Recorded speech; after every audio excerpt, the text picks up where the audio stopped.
तो जैसा कि लास्ट एपिसोड में आप लोगों ने देखा कि जियान और कोई मेडुसा आकर मिलते हैं लिटिल फेरी डॉक्टर से, जहां पर जियान डिसाइड करता है कि वो यान मोटान और मू वैली के एल्डर को मार देगा। ना रहेगा बांस और ना बजेगी बांसुरी, सीधी बात। तो लिटिल फेरी डॉक्टर भी इसके लिए मान जाती है और वो वहां से चली जाती है। ये सुनकर जियान भी चला जाता है वहां से स्नेक सेक्ट, और स्नेक सेक्ट में जाकर उसे पता चलता है कि क्वीन मेडुसा की बॉडी के अंदर दो एनर्जी है। उनमें से एक एनर्जी अगर ज्यादा पावरफुल हो गई तो काइलिन मारी जाएगी। और क्वीन मेडुसा को मरती हुई देखकर जियान को बिल्कुल भी अच्छा नहीं लगेगा, क्योंकि भाई कोई अपनी पत्नी को मरती हुई कैसे देख सकता है। और इसके बाद जियान चूज करता है एक 70 ईयर की पिल को, जिसको स्नेक सेक्ट वाले बोल रहे थे बनाने के लिए, क्योंकि क्वीन मेडुसा से जान बचाने का इससे अच्छा तरीका उनके पास कोई भी नहीं था। और इसके बाद जियान उस फॉर्मूले को देखने लगता है और जियान सोचता है कि वाह क्या ही कमाल का फॉर्मूला है। इस फॉर्मूले के अनुसार अगर कोई भी एनर्जी किसी की भी बॉडी के अंदर है और अगर वो एनर्जी बैलेंस नहीं बना सकती है तो वो इस पिल की मदद से उस एनर्जी को बाहर निकाल देता है। क्या ही फॉर्मूला है। इसके बाद जियान कहने लगता है कि मैं जरूर इस पिल को बनाऊंगा काइलिन, क्योंकि ये सब मेरी वजह से हुआ, और भले ही मैं उस डिजास्टर में मारा जाऊं जिसमें 70 ईयर की पिल को बनाने के बाद जो डिजास्टर आता है उससे कोई भी एल्केमिस्ट आसानी से डील नहीं कर सकता है, लेकिन मैं ये तुम्हारे लिए जरूर करूंगा। और इसके बाद हमें नेक्स्ट सीन दिखाया जाता है जहाँ पर जियान अपने भाई जीडिंग की पिल का भी फॉर्मूला देख रहा होता है और वह वो पिल बना के अपने भाई जीडिंग को देना चाहता है। और तभी हमें नेक्स्ट सीन में दिखाया जाता है जहाँ पर जियान एक माउंटेन पर खड़ा होता है और वहाँ पर आइस एम्परर भी होते हैं, और आइस एम्परर उससे बोल रहे होते हैं कि जियान अगर इस मिशन में कोई भी गड़बड़ हुआ तो हम लोग अपनी सेना लेकर तैयार खड़े हैं, क्या हम भी तुम्हारे साथ चलें? तो जियान बोलता है रहने दो, मेरे साथ क्वीन मेडुसा जा रही है और जो पॉइजन सेक्ट लीडर है जो लिटिल फेरी डॉक्टर है वो इस मिशन में कोई भी साथ नहीं देगी किसी का भी, ना हमारा ना उन मू वैली के एल्डर का। और ये सुनकर आइस एम्परर और सैंड एम्परर दोनों ही चौंक जाते हैं, क्योंकि उन्हें पता ही नहीं था कि क्वीन मेडुसा भी इसके साथ जा रही है। और तभी वहां पर क्वीन मेडुसा आ जाती है अपने स्नेक सेक्ट के वॉरियरों के साथ, जो कि आसमान में क्वीन मेडुसा के साथ खड़े थे, और सभी वो डाउ होंग और डाउ वांग पर लेवल पर थे। और तभी ये जियान देखकर चौंक जाता है, क्योंकि वह यही उम्मीद नहीं कर रहा था कि क्वीन मेडुसा अपने साथ कुछ वॉरियरों को भी लाएगी। और तभी वहां पर क्वीन मेडुसा जमीन पर आ जाती है और जियान से बोलती है कि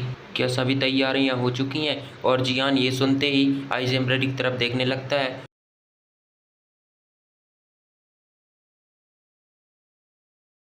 और आइस एम्परर से बोलता है कि क्या सभी तैयारियां हो चुकी हैं? तो आइस एम्परर अपना सिर हिलाते हैं और क्वीन मेडुसा उन स्नेक सेक्ट के वॉरियर से बोलती है कि जब तक मैं ना रहूं तब तक तुम लोग आइस एम्परर की सारी बातों को मानोगे, क्योंकि मेरे ना रहते हुए आइस एम्परर तुम्हें लीड करेंगे। और ये सुनते ही सभी सैनिक जो कि क्वीन मेडुसा के साथ आए थे वो सभी अपना सिर हिला देते हैं। और इसके बाद आइस एम्परर और सैंड एम्परर दोनों उन सैनिकों को लेकर वहां से चले जाते हैं, और जो जियान है वो भी उस टोकन को तोड़ देता है जो कि उसने लिटिल फेरी डॉक्टर से लिया था, क्योंकि उस टोकन को तोड़ने के बाद लिटिल फेरी डॉक्टर को ये पता चल जाएगा कि जियान और क्वीन मेडुसा की तैयारियां हो चुकी हैं। और तभी जियान क्वीन मेडुसा से कहता है कि क्वीन मेडुसा मैं मोजी आंटी को मारने जाऊंगा और तुम उन तीनों मू वैली के एल्डर को मारने जाना। लेकिन तभी क्वीन मेडुसा जियान से कहती है कि नहीं, तुम जाओगे उन तीनों एल्डर को मारने और मैं जाऊंगी मोजी आंटी को। और तभी वहां पर एक बर्ड आता है उड़ते हुए, लेकिन वो बर्ड नहीं, वो बर्ड आते ही एक मैप में बदल जाता है, और मैप में बदलते ही वहां पर क्वीन मेडुसा के हाथ में गिर जाता है। और क्वीन मेडुसा मैप को देखते हुए बोलती है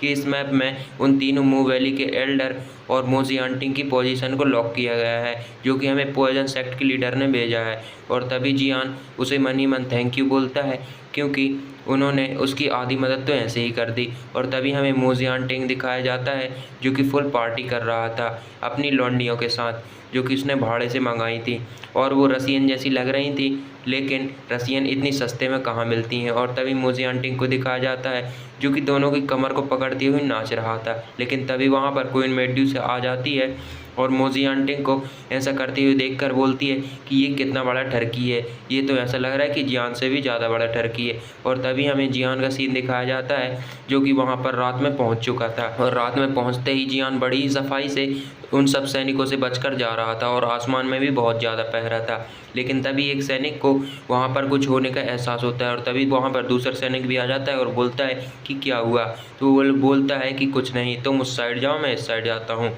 और तभी वो दोनों सैनिक वहाँ से निकल जाते हैं, और वहाँ से निकलते ही जियान देखता है कि एक टेंट जिसका पहरा बहुत ज़्यादा सख्त था, वहाँ पर वो तीनों मू वैली के एल्डर हो सकते हैं। और जियान सबसे पहले उसी टेंट में जाता है और वो देखता है कि वहाँ पर वो तीनों मू वैली के एल्डर होते हैं जो कि लायन हेडेड एल्डर को हील कर रहे होते हैं उसी टेक्निक की मदद से। और जियान ये देखते ही बोलता है कि वाह क्या टेक्निक है, ये टेक्निक तो मुझे भी चाहिए। इससे मेरा जियान अलायंस वो काफ़ी ज़्यादा पावरफुल हो जाएगा। और तभी हमें जियान का सीन दिखाया जाता है जो कि उन मोवेली के एल्डर पर हमला करने की तैयारी कर रहा था। और तभी वो लायन हेडेड एल्डर बोलता है कि वो लड़का काफ़ी ज़्यादा पावरफुल है, हमें उसे कम आंकना नहीं चाहिए था। और तभी हमें जियान दिखाया जाता है कि वहाँ पर एक सैनिक जियान को ढूंढते हुए आ गया था, क्योंकि उसे लग रहा था कि यहाँ पर कोई है। लेकिन तभी जियान उससे छुप जाता है और तभी वहाँ पर वो तीनों मोवेली के एल्डर दिखाए जाते हैं और वो बोल रहे होते हैं कि अगली बार जब हम उस जियान अलायंस पर हमला करेंगे तो हम काफ़ी सोच समझ कर करेंगे, क्योंकि हमें पूरी तैयारी के साथ जाना होगा और इस बार हम उस लड़के को नहीं छोड़ेंगे। और तभी हमें जियान को दिखाया जाता है जो कि उन सभी एल्डरों को देखते हुए उन पर हमला कर देता है। और तभी वो अपने 3 मिस्टीरियस चेंजेस को भी एक्टिवेट कर लेता है और 3 मिस्टीरियस चेंजेस के एक्टिवेट होते ही जियान का पावर लेवल काफ़ी ज़्यादा बढ़ जाता है और जियान अपना 3000 लाइटनिंग मूवमेंट की स्पीड को भी इंक्रीज कर लेता है। और हमें तभी जियान को दिखाया जाता है जो कि उन सभी तीनों एल्डरों पर हमला कर देता है। लेकिन ये क्या, वो तो जियान की आफ्टर इमेज निकलती है और वो तीनों एल्डर ये देखते ही उस पर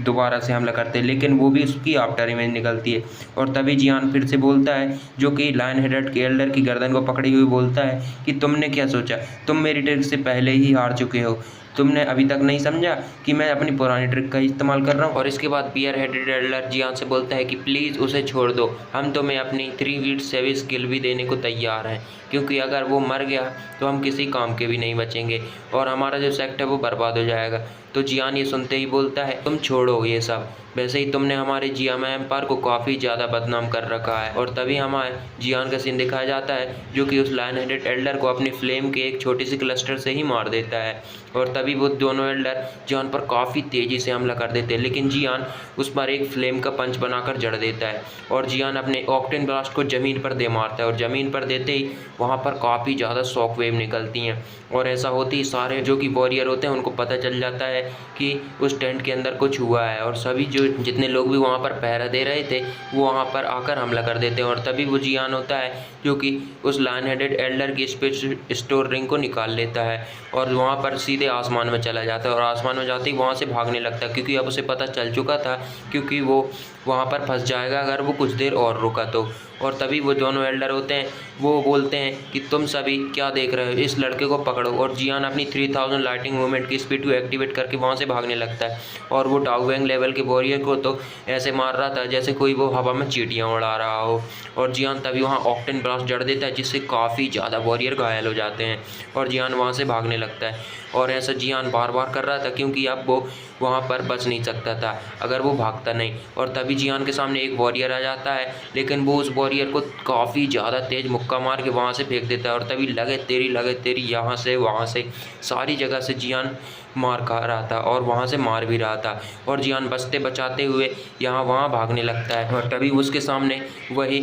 डाउ वांग लेवल का एल्डर आ जाता है और वो जियान को भागने से रोकने लगता है, लेकिन जियान अपनी हैवी डुअल शॉट को बाहर निकाल लेता है और उससे फाइट करने लगता है और दोनों ऐसे टकरा रहे थे जैसे वो लाइट टकरा रही हो। और तभी वहाँ पर जो बियर हेडेड एल्डर होता है वो जियान के सामने आकर उस पर एक फॉर्मेशन से हमला कर देता है और जो दूसरा एल्डर होता है वो उसे अपनी पावर दे देता है। और तभी जियान अपना जो फ्लेम का एक स्लेश अटैक बनाता है जो कि अपनी हैवी रूलर शॉट में डालकर उनसे हमला कर देता है और जियान भी वहाँ पर थोड़ा इंजर्ड दिखाई देता है और वो सारे एल्डर पीछे चले जाते हैं जियान के इस हमले से। और तभी वो एल्डर बोलते हैं कि अब तुम बच नहीं सकते बच्चे, और वहाँ पर वो सभी वॉरियर जियान पर हमला कर देते हैं, लेकिन जियान यहाँ से वहाँ से सारी जगह से बचते हुए वो एल्डरों से भाग रहा होता है क्योंकि अब वो समझ चुका था कि इनसे बचना बहुत ज़्यादा मुश्किल हो सकता है और जियान के अब कोई रास्ता ना दिख रहा था। और तभी जियान सोचता है कि मुझे अब अपने फाइनल अटैक की तैयारी कर लेनी चाहिए और तभी वो दोनों एल्डर होते हैं वो अपनी फिर से एक फॉर्मेशन को बनाने लगते हैं और जियान ये देखते ही उन पर एक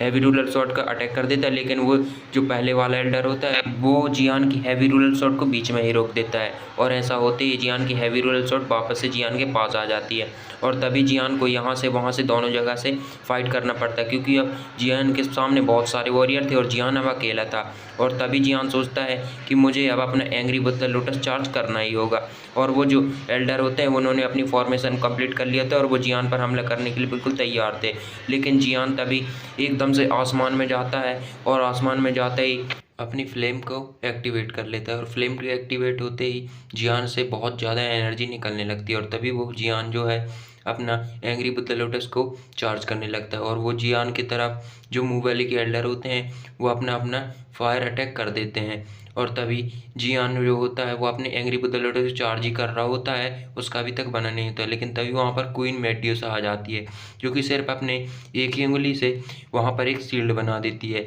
और शील्ड बनते ही वो सारे अटैक जियान से ना टकरा कर उस शील्ड से टकराते हैं और उस शील्ड से काफ़ी ज़्यादा एनर्जी निकलती है। और ऐसा होते ही वो सारे एल्डर पीछे खिसके हुए चले जाते हैं। और तभी वो लोग देखते हैं कि जियान के सामने एक लड़की खड़ी है जो कि वही क्वीन मेड्यूसा है और वह बिना पंख के हवा में खड़ी। तो वो सभी समझ जाते हैं कि जियान के सामने एक डाउजोंग है। और तभी क्वीन मेड्यूसा जियान का मुंह देखती है, उसके मुंह पर खून लगा, तो वो उसे प्यार से पूछती है और कहती है इसकी कीमत इन मूव वैली के एल्डरों को चुकानी पड़ेगी। और वो जियान से बोलती तुम यहाँ से जाओ, मैं इनको देखती हूँ। जियान वहाँ से चला जाता है और क्वीन मेड्यूसा अपनी शॉट को बाहर निकाल लेती है। और तभी वो जितने भी एल्डर होते हैं वो सभी क्वीन मेड्यूसा पर हमला कर देते हैं और क्वीन मेड्यूसा जो है अपना एक स्लैश अटैक बनाकर उस सभी एल्डरों पर हमला करती है और वो वहाँ पर सभी राख बन जाते हैं। ये देखकर वो दोनों एल्डर वहाँ से भागने लगते हैं क्योंकि अब तो वो समझ गए थे कि उनकी खैर नहीं है। भागते ही वहाँ से उन सभी एल्डरों को सिर्फ अपने ऑरे से ही मार डालती है और वो दोनों एल्डर जो कि डाउवांग पर थे वो बच गए थे,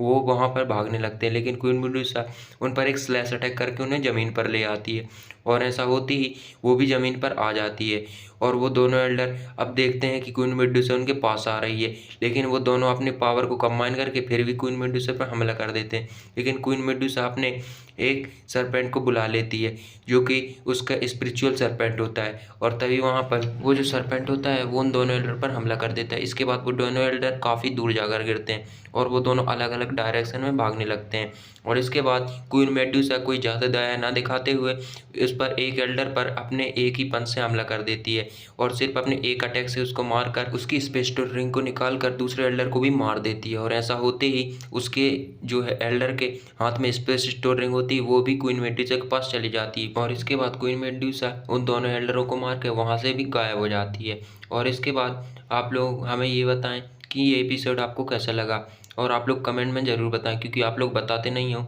तो हमको पता भी नहीं चलेगा, इसलिए कमेंट करो यार। तो चैनल को सब्सक्राइब कर लेना, वीडियो को लाइक कर देना ऐसी और इंटरेस्टिंग वीडियो देखने के लिए। और इसका ट्रेलर जल्दी आएगा जिसको मैं एक्सप्लेन करूँगा, तो इंतज़ार करना, ठीक है।